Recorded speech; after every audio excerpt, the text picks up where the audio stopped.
You can meet certain people and you're like, oof, that person's got a lot of confidence. There's certain guys there are women that you just don't mess with, right? You know that if you crossed a certain threshold with them, they're going to call you out. They might punch you. There's also other guys that don't have that boundary. And so you can push them and push them and push them like a doormat because they're never going to retaliate. I often see guys set boundaries just to friggin' set boundaries. Don't be that guy. Set fewer boundaries, but make them really firm. This is my standard for what I accept. These are my boundaries, my standards. And if you cross them, there will be consequences.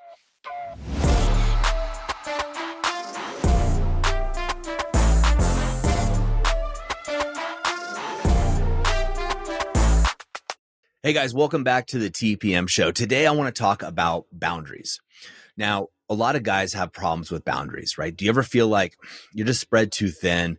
You don't have enough time, but you keep saying yes to everybody. Or you feel like people are violating your boundaries. Maybe they're disrespecting you, yet they don't suffer any consequences. Or you ask somebody not to do something. You tell your wife not to do something, not to treat you a certain way, yet she does it anyway. And you just keep going and putting up with it. Well, today we're going to have a short talk and I'm going to define boundaries and give you a couple action steps today that you can do to set better boundaries in your life. And what I want you to do really, first of all, is I want to think about what are the common mistakes that people make. First of all, what happens for a lot of men is when they realize that they need to set better boundaries is they let the pendulum swing way too far to the other side. And it looks something like this. They figure out, hey, I've been a nice guy for so long that now I need to flip the script, and they end up being a jerk. Or they set too many boundaries. They start setting tons and tons of boundaries that are meaningless and empty, right? They have too many, and then they don't honor them. And when you don't honor a boundary, well, geez, it's not really a boundary after all. So think of it this way. I have a 4-year-old daughter. If my 4-year-old daughter is jumping on the couch, right? And I say, hey, you're not allowed to jump on the couch. That's a rule. But yet she continues to jump on the couch and I don't do anything. Is she going to listen to me next time? No. Right? Or what if my daughter wants to watch TV, right? And she wants to do it. And I say, no TV today, baby. No TV today. And then she keeps saying, Dad, please, please, please, please. And she begs and begs and begs. And finally I go, fine. She wears me down. I just turn the TV on. What's going to happen the next time I tell her she can't have TV? Well, she knows she can just wear me down. Why? Because these aren't real boundaries, right? These are just suggestions or things that are nice to have. She knows if she crosses the boundary that I've set, there's no consequence. Dad's going to give in. Now, the same thing happens with other people in your life. If you've set boundaries, whether it be in your marriage with infidelity or boundaries around the way that you should treat each other, and if that person crosses them, your wife crosses those boundaries, and there's no consequences for her, why shouldn't she cross it again? There's no reason she shouldn't. You're going to get a little upset. Big deal, right? She knows she can get away with it. So we need to set clearly defined boundaries. Now, here's the first thing I want you to do. I want you to grab your journal or a piece of paper, or if you're on your phone, use your notes there and write out up to 10, no more than 10 boundaries that you want to create. 10 important things. Maybe pick an area. Now, I'd like it better if you have fewer boundaries, quite honestly. An example, my wife and I have a quote boundary or a rule, if you want to say, that we don't speak ill of each other in public. We don't do it, period. But the idea is that we just don't treat each other like crap. And that's one of our boundaries. And if I were to cross that boundary, I can guarantee you that my wife would call it out and hold my feet to the flame. And I would do the same with her. And so we want to make sure, though, that these boundaries are enforced, that we're setting boundaries that are important to us. These aren't just make-believe boundaries, right? So some guys might have a boundary where they tell their wife, like, hey, here's the budget. We're only going to spend $1,000 on this vacation. I'm just making this up as we go, guys. And then they go on the vacation and the wife comes back and she spends $4,000. And he's like, fine, just do it, whatever, because she's worn him down. Well, first of all, was that $1,000 a true boundary, right? In other words, was it a true rule? And if it was, that she couldn't spend above that money, and then she does, right? Then there's got to be a consequence. There's got to be an action. I have a guy in the movement who just went through something similar. And what he did is he cut his wife's credit cards off. She cut her off because she was constantly violating their financial agreements, their boundaries that they both set within terms of finance. Now, boundaries can be much bigger. They're things that you just don't do, right? There's certain people in your life you just don't disrespect. Why? Because it's a boundary for them. Now, you just don't do it because you know what the reaction is going to be if you disrespect that person. right? You got to set these boundaries for yourself equally as well. You need to make sure that you have boundaries in your life, things that you just won't put up with. So again, in my marriage, my wife and I have a boundary around infidelity, right? We're a monogamous couple. That's our choice. We have an agreement. If one of us goes outside of that lines, there's going to be consequences, right? There's going to be consequences. And that consequence is probably going to be divorce and separation. Now, also, I talked about disrespect. We don't disrespect each other. We don't talk negatively in front of the children, right? Our kids are young. We don't talk badly about each other. Now, we can get mad, we can get pissed. And if I'm mad at my wife or she's mad at me and she wants to say something nasty, and it happens from time to time, she'll pull me aside. And inevitably, when she pulls me aside, we have a conversation. We're able to reconcile. But if we were to do it in front of the kids, there would be a major problem.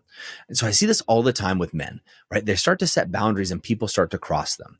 I was talking to a gentleman yesterday. He said, Doug, I tell my wife not to speak ill to me or mean to me, basically. And then she does it. What do I do? Well, what I would do in that situation is remove myself from the situation. I'd say, babe, I love you, but I also love me, right? And I'm not going to let anybody talk to me in this manner. And I also love you. And I know that this isn't your best. So if you can't talk to me, like an adult in a very pleasant way, then I'm going to need to remove myself from this conversation. And that's simple. And then you do it. If she keeps going, you remove yourself from that situation. That's a place of power. You're not running away from the conversation. You just love yourself and her enough that you're not going to allow both of you guys to communicate in that manner. This is a really easy way, guys, to set a boundary, but you have to have a consequence. So again, write down a few boundaries that you want, right? Something that you want, and then write down the consequences to those. What are the consequences if somebody violates that boundary, right? Somebody violates it. And when you have these boundaries set, people don't tend to violate them because they just know them. It's intuitive. Again, if you walk into a room, you think about your friends at the last barbecue you went to, there's certain guys that are there or women that you just don't mess with, right? You know that if you crossed a certain threshold with them, a joke went too far, they're going to call you out. They might punch you, right? But there's also other guys that don't have that boundary. And so you can push them and push them and push them like a doormat because they're never going to retaliate. And it has nothing to do with physical strength. It has to do with determination. This is my standard for what I accept. These are my boundaries, my standards, if you will. And if you cross them, there will be consequences. Now, sometimes you have to communicate the boundary. So if I have a boundary with my wife or you're setting one with your wife, you need to communicate that. And it can look something like this. Hey, babe, when we talk about each other in front of the kids, I don't think it's good for you. I don't think it's good for me. And it's certainly not good for the children. So let's not talk to each other in that way. Do you agree to that? You get agreement from this boundary, right? That's what I want to do. She says, yes, cool. Now, if she crosses that boundary, you pull her aside, you remind her of the boundary and remind her of the consequence. I would usually give somebody a chance, right, to understand it in this example. Now, if she crosses it again, you remove her or you and the children or whatever it is from the situation by reminding her, hey, you violated a boundary.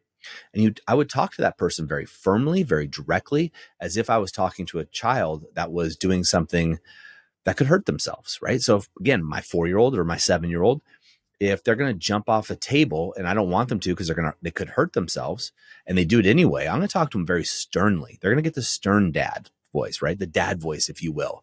Like, hey, we talked about jumping off the table. You're not going to do that again. You do it again, you go up to your room. That's the tone of voice I would do. I would do the same tone of voice with my wife, with an employee, with a friend, or anybody else that crosses a boundary for me. But the key thing is I know what my boundaries are. When I have to make up rules or boundaries in the moment, it never works. It doesn't. People can tell, and you don't have reasons behind it. You don't have the conviction to enforce the boundary. So don't do it. Take this time now to be proactive about your boundaries. That's why I want you to write them down. And again, no more than 10. In fact, I think it's better to have fewer if you can, right? I don't like rules, so maybe that's just me. But when I work with clients, I want you guys to take it down to about 5. If you have 5 boundaries in your marriage, maybe it's about different boundaries in your business, right? Boundaries for yourself. Like, and what are the consequences if you cross that boundary for yourself? What's the consequence if you go out drinking and you get drunk again, right? And you black out? Where's your boundary for you, right? And you need to enforce these. Also, you get to remember, you have trained people to treat you the way they treat you. You have taught them to do it. So if your wife is rude to you, you've taught her to do it. And I know you're saying, Doug, no, I didn't teach her to do it. Yeah, because you've allowed it to happen. And so when you start setting boundaries and you haven't set them before, and you start enforcing those boundaries and you haven't enforced them before, right? She's going to get shaken up. There's a good chance of it because she's going to run into your boundary, which is like a wall in this analogy. And then she's going to try to push harder and push harder until she realizes this is a firm boundary for you. Now, this can happen one time. In other words, you can convince somebody just one time that things have changed, but you have to have the steadfastness inside of yourself, right? You have to be so grounded and so assured of this boundary that they can feel the energy. It's a feeling, like you just know it. You can meet certain people and you're like, ooh, that person's got a lot of confidence, or that person's got a lot of respect for themselves, if you will. Have high standards. It has nothing to do with their physical appearance. It's the energy that they carry, the way that they carry themselves, we often say. And so the same thing can happen with your partner in business or anywhere else. Set the boundaries that you want and make sure that they are clear and that you are clear about them. I'm going to say it again. I often see guys set boundaries just to friggin' set boundaries. Don't be that guy, right? Set fewer boundaries, but make them really firm. One that's really important to me is I will not be disrespected. You will not disrespect me, right? It's just not going to happen. Another one for me, right? You are not going to physically abuse me or my family. That's a boundary, right? You're going to see a different version of Doug if that happens. So these are a couple things that I have set that are so firm that I don't even have to think about them. If they happen, it's going to be a problem, right? For somebody. And so not only a problem for me, but a problem for somebody else. And I know the actions that I would take in these situations. My wife, it's a boundary. I know what I would do if she has an affair. I know exactly the steps that I'm going to take, and it's firm. And my wife knows what those steps are. She knows what that boundary is, and she knows what that boundary is for me. Okay. Because I have it set. Now, for some of you guys, you might have had boundaries and they crossed, and maybe it's an affair, an emotional affair your wife's had. You can go back and re-look at that boundary if somebody crosses it and decide for yourself, hey, am I going to let this one slide? Am I going to let that one slide? But you have to be careful, because if you start letting people slide on your boundaries, they're going to realize these aren't really boundaries. They're gray areas. They're kind of nice to haves. Boundaries are firm.